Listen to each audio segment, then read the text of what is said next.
Hi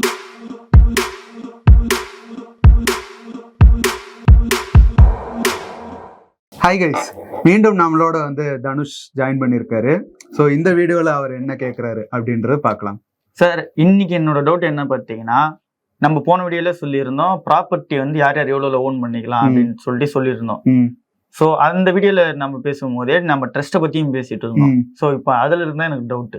இப்போ trust ஒரு property own பண்றாங்க அப்படின்னா அதுக்குன்னு ஒரு சில ரூல்ஸ் அண்ட் ரெகுலேஷன்ஸ்லாம் இருக்கும், இன்னும் லிமிட்லாம் இருக்கும்.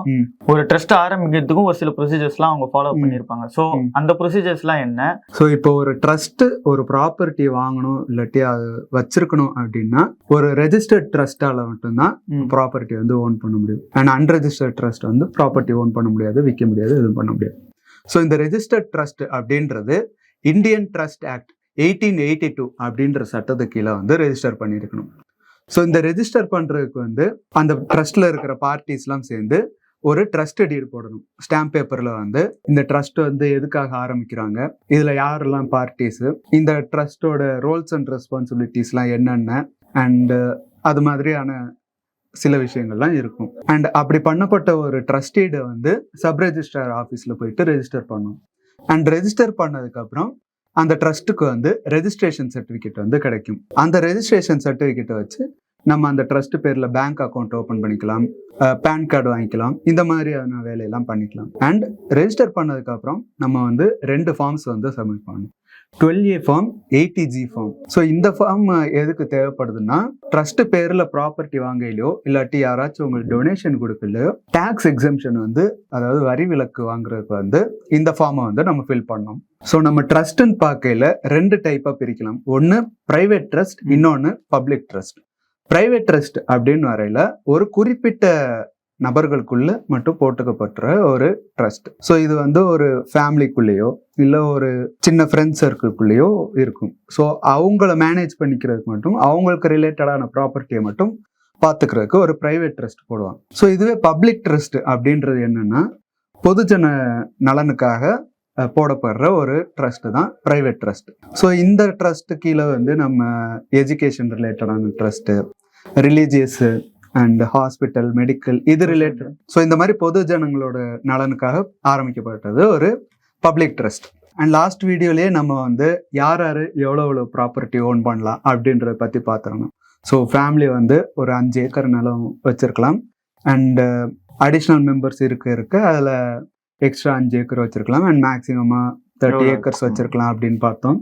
ஒரு கம்பெனினா அப்படின்றத பார்த்தோம். ஸோ அந்த வீடியோட லிங்க் நான் டிஸ்கிரிப்ஷன்ல போடுறோம், அது உங்களுக்கு இன்னும் யூஸ்ஃபுல்லா இருக்கும் கண்டிப்பா. ஸோ யார் யார் எவ்வளவு லிமிட் இருக்குன்றதா பார்த்துக்கலாம். ட்ரஸ்ட்டுக்கும் இந்த மாதிரி லிமிட் இருக்கு. ஸோ அது என்னென்ன சார், அது கொஞ்சம் டீடைலா? இப்போ ட்ரஸ்ட்னு வரையில ரிலீஜியஸ் ரிலேட்டடான ட்ரஸ்ட்டுக்கு லிமிட் கிடையாது, எவ்வளவு நாளும் அவங்க ப்ராப்பர்ட்டி வச்சிருக்கலாம். சப்போஸ் இதுவே ஒரு எஜுகேஷனல் ட்ரஸ்ட் அப்படின்னு எடுத்துக்கிட்டோம்னா, காலேஜஸ் வச்சிருக்கிற ஒரு ட்ரஸ்ட் 40 ஏக்கர் வரைக்கும் நிலம் வச்சுக்கலாம். அண்ட் அடுத்த லெவல்ல ஹை ஸ்கூல் வச்சிருக்கிற ஒரு ட்ரஸ்ட் 20 ஏக்கர் வரைக்கும் நிலம் வச்சுக்கலாம். அண்ட் அதுக்கு அடுத்த லெவல்ல எலிமெண்டரி ஸ்கூல், அதாவது பிரைமரி ஸ்கூல் அண்ட் மிடில் ஸ்கூல்லாம் வச்சிருக்கிற ஒரு ட்ரஸ்ட் 10 ஏக்கர் வரைக்கும் நிலம் வச்சிருக்கலாம். அண்ட் அதுக்கு அடுத்து பார்க்கையில ஸ்டூடெண்ட்ஸ் ஹாஸ்டல் மட்டும் வச்சு நடத்துற ஒரு ட்ரஸ்ட் வச்சிருந்தாலோ, பாலிடெக்னிக் இன்ஸ்டிடியூஷன்ஸ் வச்சிருந்தாலோ, இல்லைன்னா ஆர்ஃபனேஜ் வச்சிருந்தாலோ, இந்த ட்ரஸ்ட் எல்லாம் 25 ஏக்கர் வரைக்கும் நிலம் வச்சுக்கலாம். அண்ட் அதுக்கு அடுத்து சேரிட்டபிள் ட்ரஸ்ட், சேரிட்டிக்காக ஒரு ட்ரஸ்ட் ஆரம்பிச்சிருக்காங்கன்னா அவங்க 5 ஏக்கர் வரைக்கும் நிலம் வச்சுக்கலாம். ஸோ இந்த டைப்புக்குள்ள இருக்கவங்க இவ்வளோ லிமிட் இருக்கு. ஸோ இது எல்லாருக்கும் கண்டிப்பாக புரிஞ்சிருக்குன்னு நினைக்கிறேன், யார் யார் எவ்வளோ டைப்ஸ் இருக்கு, எவ்வளோ லேண்ட் ஓன் பண்ணிக்கலாம் அப்படின்றது. இப்போ அடுத்து என்னோட கேள்வி என்னன்னா, இப்போ நான் ஒரு பிரைவேட் தான் வச்சுக்கீங்களேன், நான் ஒரு லேண்ட் வச்சிருக்கேன், அதை நான் விற்கணும்னாலே அதுக்கே நிறைய ஃபார்மாலிட்டிஸ் இருக்கு, அதுக்கான ப்ரொசீஜரே ரொம்ப அதிகமாக போகுது. ஆனால் இப்போ ட்ரஸ்ட் இருக்காங்க அப்படின்னா அவங்க ப்ராப்பர்ட்டி விற்க முடியுமா ஃபர்ஸ்ட்? அப்படி விற்றாங்கன்னா அதுக்கான ப்ரொசீஜர்ஸ்லாம் என்ன மாதிரி இருக்கும்? ஸோ அதை கொஞ்சம் டீட்டெயிலாக சொல்லுங்க சார். ஓகே, ஸோ நம்ம ஒரு இண்டிவிஜுவலாக ப்ராப்பர்ட்டி விற்கிறதுக்கும் ஒரு ட்ரஸ்ட் பேரில் இருக்கிற ப்ராப்பர்ட்டி விற்கிறதுக்கும் நிறையவே டிஃப்ரென்ஸ் இருக்கு. அண்ட் ஒரு ட்ரஸ்ட் பேரில் இருக்கிற ப்ராப்பர்ட்டி விற்கிறது கொஞ்சம் டிஃபிகல்ட்டான ஒரு விஷயம்தான். ஆனால் விற்க முடியும், விற்கலாம். ஸோ ஃபர்ஸ்ட் திங் என்னன்னா, ஒரு ட்ரஸ்ட் பேரில் இருக்கிற ப்ராப்பர்ட்டி அதுல இருக்கிற ட்ரஸ்டீஸ் வந்து அவங்களோட பர்சனல் யூஸ்க்காக வந்து யூஸ் பண்ணிக்கூடாது, இல்லாட்டி விற்கவோ எதுவும் பண்ணக்கூடாது. ஸோ இதை வந்து சுப்ரீம் கோர்ட்டே சொல்லியிருக்காங்க. ஸோ சுப்ரீம் கோர்ட் எந்த கேஸ்ல சொல்லியிருக்காங்கன்னா, Devi Ahilya Bai Holkar charities trust versus Vipin Thanedkar அப்படின்ற கேஸ்ல வந்து சொல்லியிருக்காங்க. ஸோ இன்னொரு சைடு டெல்லி ஹைகோர்ட் என்ன சொல்லியிருக்காங்கன்னா, ட்ரஸ்ட் பேர்ல இருக்கிற ப்ராப்பர்ட்டியை கோர்ட் ஆர்டர் இல்லாம விற்கவும் கூடாது, இல்லாட்டி அடகு வைக்கவும் கூடாது, இல்லாட்டி வேற யாருக்கோ இந்த ப்ராப்பர்ட்டி வந்து மாற்றக்கூடாது, எக்ஸ்சேஞ்சோ பண்ணிக்க. கோர்ட்டோட ஆர்டர் தேவை. ஆமா, ட்ரஸ்ட் ப்ராப்பர்ட்டி விற்கிறா இருந்தாலோ இல்லாட்டி மார்ட்கேஜ் பண்றா இருந்தாலோ கோர்ட் ஆர்டர் வந்து வேணும். இதே மாதிரி சுப்ரீம் கோர்ட் இன்னொரு கேஸ்ல என்ன சொல்லியிருக்காங்கன்னா, ஒரு ட்ரஸ்ட் ப்ராப்பர்ட்டி விற்கிறீங்கன்னா அதை விற்கிற ப்ராசஸ் வந்து பொதுமக்களுக்கு வந்து டிரான்ஸ்பரண்டா தெரியணும். அவங்களுக்கு பப்ளிக்கா சொல்லி அதுக்கடுத்து தான் யாருக்காச்சும் விற்கிறதுல அப்ஜெக்ஷன்ஸ் இருக்கா அப்படின்றதெல்லாம் கேட்டு அதுக்கப்புறம் தான் வந்து விற்கணும். ஸோ இதை வந்து சுப்ரீம் கோர்ட் வந்து ஒரு கேஸ்ல சொல்லியிருக்காங்க.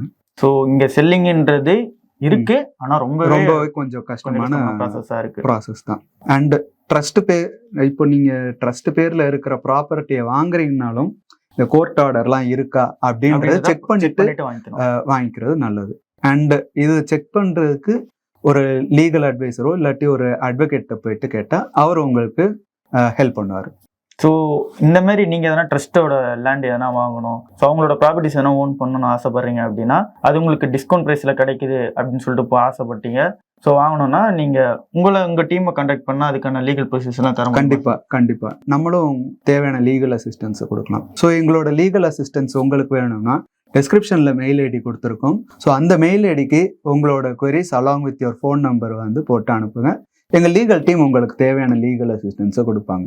ஸோ இதை தவிர்த்துட்டு இருக்க லேண்ட் சம்மந்தமான விஷயங்களா இருக்கட்டும், ப்ராப்பர்ட்டி சம்மந்தமான இஷ்யூஸ்லாம் இருக்குது அப்படின்னா அவங்களுக்கான சால்வன்ஸ் உங்களால் கொடுக்க முடியும்? கண்டிப்பாக. இந்த ட்ரஸ்ட் இஷ்யூ மட்டும் இல்லாமல் ப்ராப்பர்ட்டி ரிலேட்டடான எந்த ஒரு விஷயம்னாலும் இருந்தாலோ இல்லாட்டி வேற ஏதாச்சும் லீகல் queries இருந்தாலோ அதையும் எங்களுக்கு தெரியப்படுத்தலாம் நீங்கள். ஸோ அதுக்கான லீகல் அசிஸ்டன்ஸும் எங்கள் டீமில் இருந்து தருவாங்க. ஸோ சார் அதை நமக்கு தெளிவாக சொல்லியிருப்பாரு எங்கே அவங்களை கான்டாக்ட் பண்ணுன்றத. ஸோ கண்டிப்பாக இந்த வீடியோ உங்களுக்கு பிடிச்சிருக்குன்னு நினைக்கிறேன். இதே மாதிரி நிறைய கண்டென்ட் வந்து பார்த்தீங்கன்னா பிளான் பண்ணி வச்சிருக்கோம்.